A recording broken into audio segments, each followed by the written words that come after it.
Paano nagtatago ng kanyang tunay na pagkakakilanlan ang isang mataas na antas na mamamatay tao? Nagkunwari siyang isang mahinang tao. Kapag pumuputol ng kawayan, hindi tulad ng iba na kayang putulin ito sa isang hagupit lamang, sinasadya niyang 3 beses hampasin ito. Kapag naman nagbubuhat ng kawayan pauwi, kunwari ay hinihingal siya. Kahit paitulak siya mula sa bangin at maiwang nakabitin sa sanga ng puno, sinadya niyang baliin ang sanga at magkunwaring nahulog. Kahit pasalakayin siya sa kalsada, hindi siya lumalaban. Maging ang sarili niyang ina ay naniniwalang isa lamang siyang mahina at walang kakayahang tao. Walang nakaalam na ang mahinang lalaking ito ay isa palang pinakamahusay na mamamatay tao na sinanay sa isang organisasyon ng mga asasin mula pa noong bata siya. Nang magsawa siya sa buhay ng pagpatay, nagpasya siyang magbago at magsimula ng panibagong buhay. Palihim siyang tumalikod sa organisasyon, nanirahan sa isang nayon sa kabundukan bilang tagagawa ng papel at nag-asawa ng isang magandang babae upang mamuhay ng payapa. Ngunit isang araw, 2 magnanakaw ang biglang sumalakay sa nayon. Sinira nila ang katahimikang matagal ng namamayani roon. Sinubukan ng may-ari ng tindahan na ipagtanggol ang sarili gamit ang isang pamalo, ngunit agad siyang pinabagsak ng mga magnanakaw. Isang batang manggagawa ang sumubok na mamagitan, ngunit isang suntok lamang ay bumagsak din siya. Naisana ng asasin na huwag makialam at umiwas sa gulo. Ngunit nang bantaan ng mga magnanakaw na papatayin ang asawa at mga anak ng may-ari ng tindahan, hindi na niya napigilan ang sarili. Lumabas siya mula sa kanyang pinagtataguan at sa ilang galaw lamang ay napasuko ang 2 magnanakaw. Kahit gaano pa sila nagpumiglas upang makalaya, hindi nila nagawang makatakas sa kanyang pagkakahawak. Lubos na naguluhan ang 2. Ang kanilang ipinagmamalaking kakayahan sa pakikipaglaban ay naging ganap na walang silbi laban sa kanya. Bumunot ng kutsilyo ang isa upang iligtas ang kanyang kasamahan. Ngunit dahil sa matinding pagkataranta, ay naputol niya ang tainga ng kanilang pinuno. Naggingit-ngit sa galit ang pinuno, sinipa ang kanyang kasamahan palayo, at malakas na ibinangga si Jack sa pader.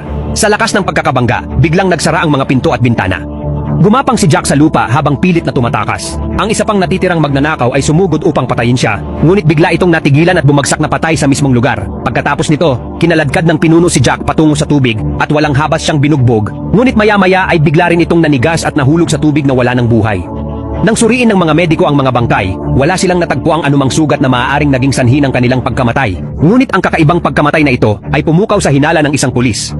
Matapos ang ilang pagsisiyasat, natuklasan niyang ang namatay na pinuno ay isa palang lubhang mapanganib na kriminal na matagal nang pinaghahanap. Gayunpaman, misteryosong namatay ito sa kamay ng isang ordinaryong mamamayan. Napansin ng opisyal na namumula ang mga mata ng pinuno. Maliwanag na dulot ito ng matinding tama sa sentido.